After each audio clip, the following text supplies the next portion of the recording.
Salam saudara semua, masih bersama dengan saya membahas tentang karunia rohani di dalam Roma pasal 12. Sekarang masuk pada bagian yang kedua, yaitu karunia melayani yang ada di dalam Roma 12 ayat yang ketujuh. Kata yang dipakai di dalam Roma 12 ayat 7 dari kata melayani ini adalah diakonia, yang menunjuk kepada pelayanan praktis atau perhambaan. Pelayanan sebagai hamba kepada tuannya. Ditulis juga di dalam 1 Korintus 4 ayat yang kelima. Yesus datang untuk melayani sampai mati. Matius 20 ayat yang 28. Di dalam perjanjian baru, kata melayani atau diakonia dapat menunjuk kepada pelayanan rasul. Roma 11 ayat 13. Dan juga pelayanan pendamaian 2 Korintus 5 ayat 18. Pelayanan saudara-saudara karena musibah, karena bencana alam, gempa bumi, tsunami, longsor, banjir dan sebagainya. Alkitab mencatat di dalam Matius 24 ayat 44, Kisah para Rasul 6 ayat yang pertama, dan Roma 15 ayat 25. Nah, tentang melayani, Paulus sudah membuat persyaratannya secara ketat, secara rinci. Ada di dalam 1 Timotius 3 ayat 8 dan sampai 13, lalu Titus 1 ayat 5 sampai 16. Bagaimana persyaratan menjadi seorang diaken atau diakon. Tidak mudah, saudara. Orang yang melayani di dalam gereja tidak boleh hanya tampil saja.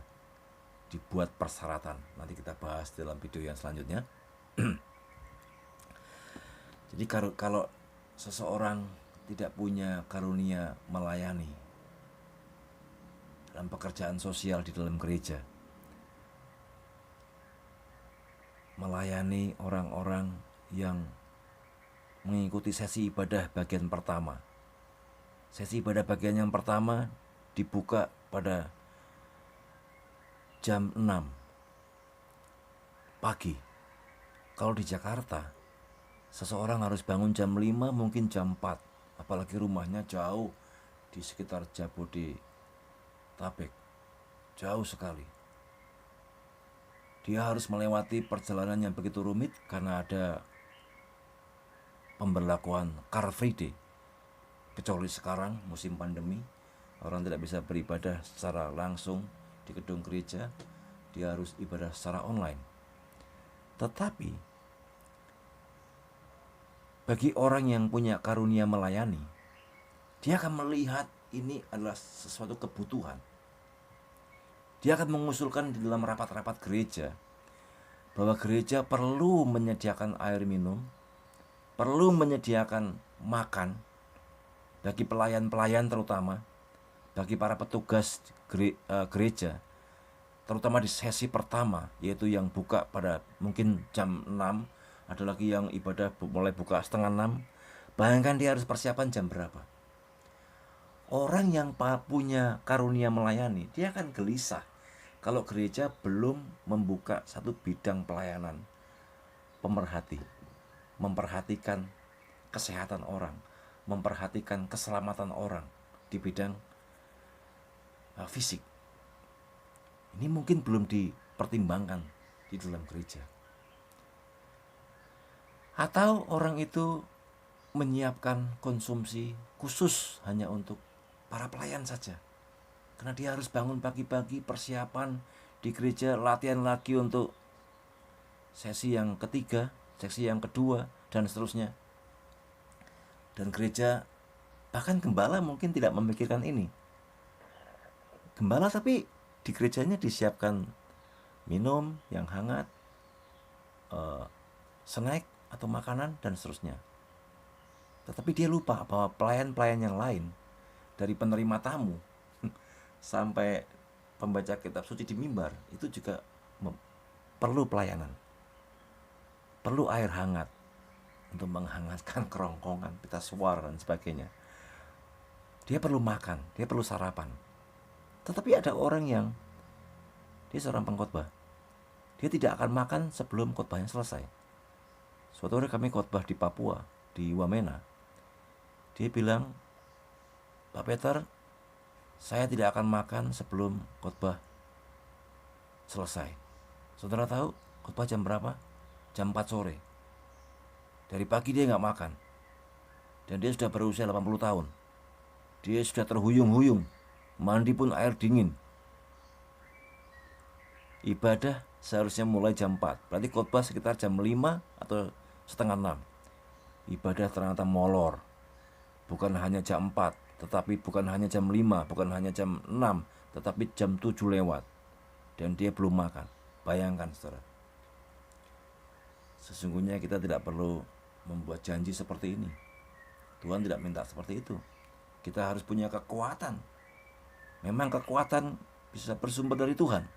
Tetapi fisik ini, saudara bisa mengalami gangguan mah atau gangguan asam lambung kalau saudara tidak menjaga kesehatannya. Ingat nasihat Paulus kepada Timotius, jangan hanya minum air, tambahkan sedikit anggur karena pencernaanmu sedikit terganggu. Itu artinya apa? Tubuh seseorang itu unik. Unik berarti tidak sama dengan tubuh orang lain. Organ tubuh orang lain tidak sama dengan organ tubuh yang lainnya, terutama lambung. Ada orang yang terlambat makan bisa sakit, ada orang yang tidak masalah sama sekali. Sehingga kita tidak bisa menyamaratakan. Semua harus puasa, semua harus gak makan dan sebagainya. Ingat, di dalam gereja ada sebuah karunia yang memperhatikan semua itu, yaitu karunia melayani. Siapa yang dilayani?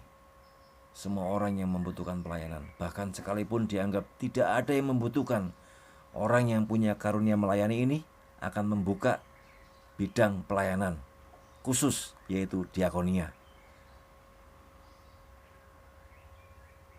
Mengangkat meja, mengangkat kursi, lalu menyediakan minum. Biarkan orang itu melakukannya. Memang harus diatur di mana dia harus meletakkan meja makan itu, meja snack itu, meja minum itu, di mana orang harus mengambil dan di mana orang itu harus membuang sampahnya. Semua itu sangat simpel, sangat praktis.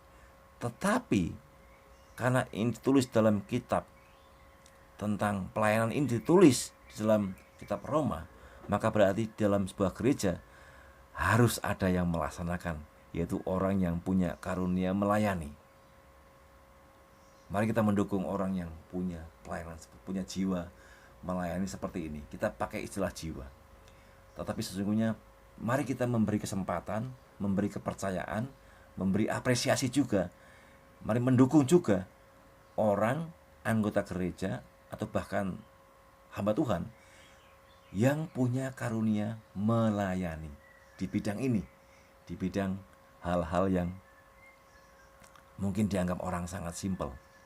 Tetapi kalau sudah bicara tentang musibah dan ia melakukannya seperti demikian, seperti saya pernah mengikuti seminar tanggap bencana atau tagana, orang itu disebut pendeta bencana. Kenapa?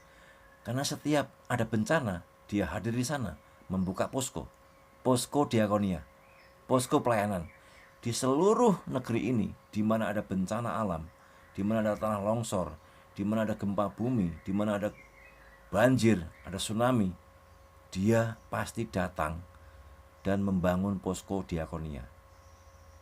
Meletakkan meja-meja di situ, dan di situ ada minuman, di situ ada peralatan medis, di situ ada makanan, sembako dan sebagainya. Dia fokus di bidang karunia melayani. Dan kita mengapresiasinya itu. Nah, apakah saudara punya karunia yang sama seperti yang dibahas dalam Roma 12 ayat 7 ini? Lakukan dengan setia. Orang lain mungkin menganggap remeh, orang lain berebut tampil di mimbar sebagai worship leader, sebagai liturgos, sebagai pemimpin pujian, sebagai pemain musik. Saudara nggak tampil di depan, saudara di belakang, menyediakan meja, mengelap meja, mencuci gelas, mencuci piring, memasak air, dan seterusnya. melakukannya dan orang menganggap itu remeh. Tetapi tanpa itu, orang yang di atas mimbar mungkin akan kehabisan suara karena nggak ada air, akan jatuh sakit karena, atau jatuh pingsan karena lemah fisik karena nggak ada makanan. Saudara, mari melakukannya kalau saudara memiliki karunia melayani atau diakonia. Ingat, ini makna yang sangat luas karena menunjuk pelayanan-pelayanan praktis dan pelayanan-pelayanan sebagai hamba yang lain, yang tidak terlihat, yang tidak tersohor, yang tidak terkenal, yang mungkin tidak diliput oleh kamera, dan mungkin orang tidak menayangkan di YouTube karena di dapur mungkin banyak hal yang kotor, banyak hal yang berantakan. Saudara, jangan berkecil hati, tetap melakukan pelayanan jika saudara memiliki karunia melayani. Tuhan memberkati saudara sekalian. Salam.